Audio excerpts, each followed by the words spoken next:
जय जगन्नाथ।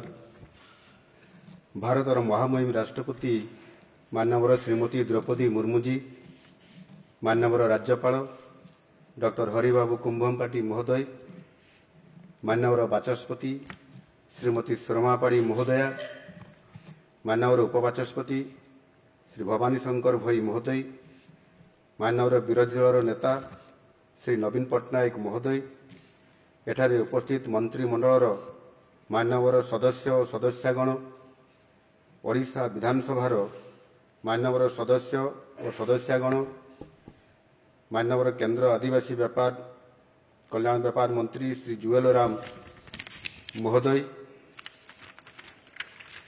माननीय केंद्र शिक्षा मंत्री श्री धर्मेंद्र प्रधान महोदय, माननीय सांसदगण, राष्ट्रपति भवनर समस्त वरिष्ठ पदाधिकारी वृंद, ओडिशा सरकार समस्त वरिष्ठ पदाधिकारीगण, विधानसभा सचिव और अन्यान्य अधिकारीगण, उपस्थित अन्यान्य समस्त सम्मानित अतिथिवृंद, संसद टीवी दूरदर्शन और गणमाध्यम प्रतिनिधिगण,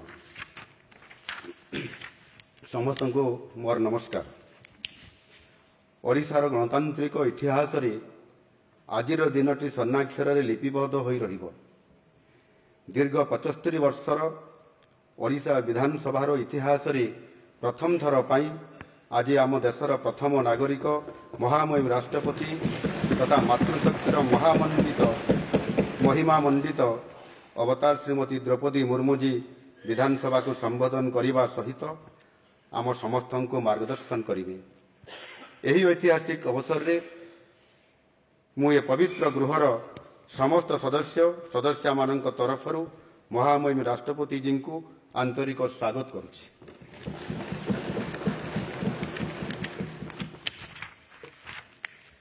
तांकर सक्रिय उपस्थिति आम पई उत्साह, आंतरिकता और नुआ विश्वासर महोत्सव। देशर सौभाग्य कि तांको परि अग्नि विजयी महिषी महिला आज देशर सर्वोच्च आसन रे अलंकृता। आम पई गौरवर विषय महामहिम राष्ट्रपति श्रीमती द्रौपदी मुर्मू जी आम विधानसभा तांकर सक्रिय राजनैतिक जीवन आरंभ करथिले। से निजर कठोर अध्यवसाय और त्याग फल देशर सर्वोच्च स्थान अलंकृत करिसंती। आम पई यह शिक्षणीय, से ना निज जन्मभूमि को भूलिसंती ना निजर कर्मभूमि को।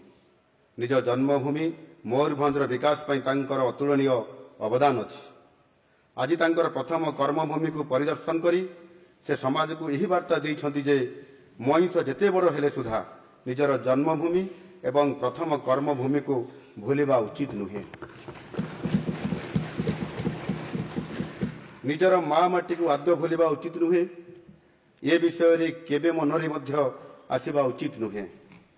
यह आम उत्कलीय परंपरा, आम जगन्नाथ संस्कृतिर निच्छक प्रतिफलन। माननीय राष्ट्रपति जी मयूरभंज जिलार एक अनामधेय आदिवासी पल्ली उपरबेड़ा ग्रामर एक साधारण सांताली परिवार रे जन्मग्रहण करी समस्त ढलझंझा सत्ते आपण केबे भी जीवन रे हार मानि नाहंती। आपण झारखंड राज्यर राज्यपाल थिबा बेले सेप्टेम्बर 2016 मसीह भुवनेश्वर रे एक अंतरराष्ट्रीय सम्मिलन रे मुख्य अतिथि भावे निज अभिभाषण रखिबा अवसर रे उपस्थित श्रोतामंडली को निज जीवन संग्राम विषय रे कहिथिले। मोर मने अछि आपण कहिथिले किपरि भावे स्कूल रे पढ़िला बेले रोषेई करिबा पई प्रतिकूल परिस्थिति रे भी जंगल रो रोषेई करिबा पई काठ संग्रह करुथिले। तेणु एठारे उपस्थित थिबा समस्त सदस्य सदस्यगण अनुभव करि पारुथिबे एमिति एक परिवेश रे संघर्ष करी राजनीति रे सफल हवा एवं देशर सर्वोच्च आसन रे पहुंचीबा केबे हेले ये संजोग नुहे। यह जनसेवा पई आपण को कठोर तपस्या एवं ईश्वर को आशीर्वाद रो फल। आपण तमाम झड़झंझा और संघर्षर जौघर भितरु विजयी होई बाहरी छंती। प्रतिकूलतार अमा अंधार भितरे आशा, विश्वास और प्रतिबद्धतार दीपशिखा होई जीवनर जयगान करिसंती।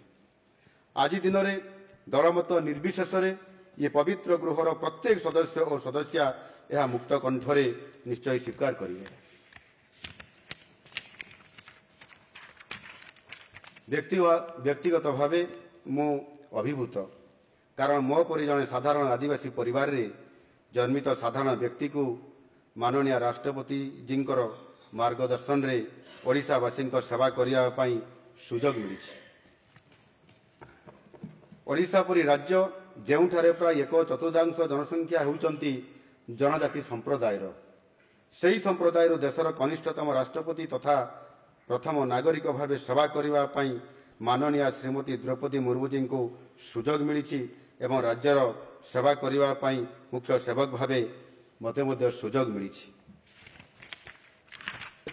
यह केवल संभव आज भारत रे एवं यही सुजोग देइछि आम भारतीय संविधान।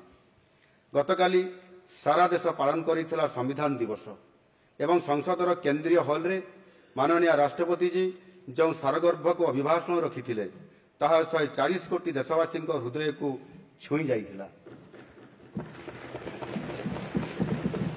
गोटे दिन पर हेले सुधा आज आम समस्ते संविधान कस्टोडियन ठारू पुनर्बार शुणा सुजोग मिलिबो।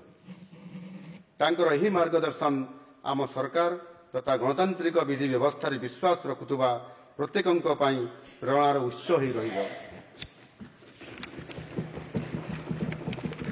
माननीय राष्ट्रपति जी आपण राष्ट्रपति पद अलंकृत करने पर बहुबार ओडिशा आगमन करिसंती, अनेक विकासमूलक कार्य और अनेक प्रकल्प भेटी देइछंती आम ओडिशा को। किंतु विधानसभा रे आज आगमन पुणी थरे आपणकर स्वच्छ दक्ष एवं निपुण कार्यशैली विषय रे समस्त स्मृति को जागृत करिछि। एही पवित्र गृह रे आपणकर कार्यदक्षता पई आपण प्रथम महिला श्रेष्ठ विधायिका भाव में सम्मानित होते, जहाँकि समग्र नारी जाति पई एक दृष्टांतमूलक उदाहरण। ओडिशा सरकार रे मत्स्य और पशुपालन वाणिज्य परिवहन भली गुरुत्वपूर्ण विभाग रे मंत्री भाव में जोगदे सुचारू रूपे कार्य करी सुनामर्जन करथिले। आपनक गौरवमय और गरिमामय उपस्थिति विधानसभा भली लोक सेवा मंदिर को आज आहुरी तेजमयी करिछि। आपणकर नीतिनिष्ठ कार्य और उत्सर्गीकृत समाज सेवा पाई आपण झारखंड प्रथम आदिवासी महिला राज्यपाल भाव में 2015 रु 2021 पर्यंत अधिष्ठित होइथिले। आपणकर कार्यकाल सही राज्यर इतिहास रे सबुठारु दीर्घतम किंवदंती होई रहिछि। विधायक, मंत्री, राज्यपाल एवं वर्तमान राष्ट्रपति भावे आपण जो भूमिका निभेइछंती ता अन्यमानंक पई अनन्य उदाहरण। सार्वजनीन एवं राजनैतिक जीवन में आपणकर पदांक समस्तंक पई अनुकरणीय। माननीय राष्ट्रपति जी आपणकर मार्गदर्शन एवं यशस्वी प्रधानमंत्री माननीय श्री नरेंद्र मोदी जी मंत्र सबका साथ, सबका विकास, सबका विश्वास और सबका प्रयास सहित आम सरकार 4.5 कोटी ओडिशावासी सेवा करि आसुछि। आम सरकार ओडिशार प्रत्येक वर्ग जेपरिक महिला, अन्नदाता, युव, गरीब, अनुसूचित जाति एवं जनजाति उत्सर्गीकृत भाव कार्य करुछि एवं आपणकर मार्गदर्शन रे आगुक मध्य एहा जारी रहिबो। अल्प दिनर शासन रे आम सरकार लोकं को स्वच्छ, निर्मल, दक्ष और प्रगतिशील शासन प्रदान करि आसुछि। भारतर एकमात्र परीक्षित बायोसार पृथ्वी प्रो माटी को रखे सुस्थ, दिए नुआ जीवन। धान, पनीपरिबा और डाली जातीय फसल पई लाभदायक, अमल बढ़ाए, रोग कमाए। आज ही जमी रे प्रयोग करंतु। जोगाजोग पई 9937054201 नंबर को डायल करंतु। आम सह जोड़ी हेबा पाई आमको लाइक, फॉलो और सब्सक्राइब करंतु। अधिक अपडेट पाई विजिट करंतु आम वेबसाइट thequiver.in।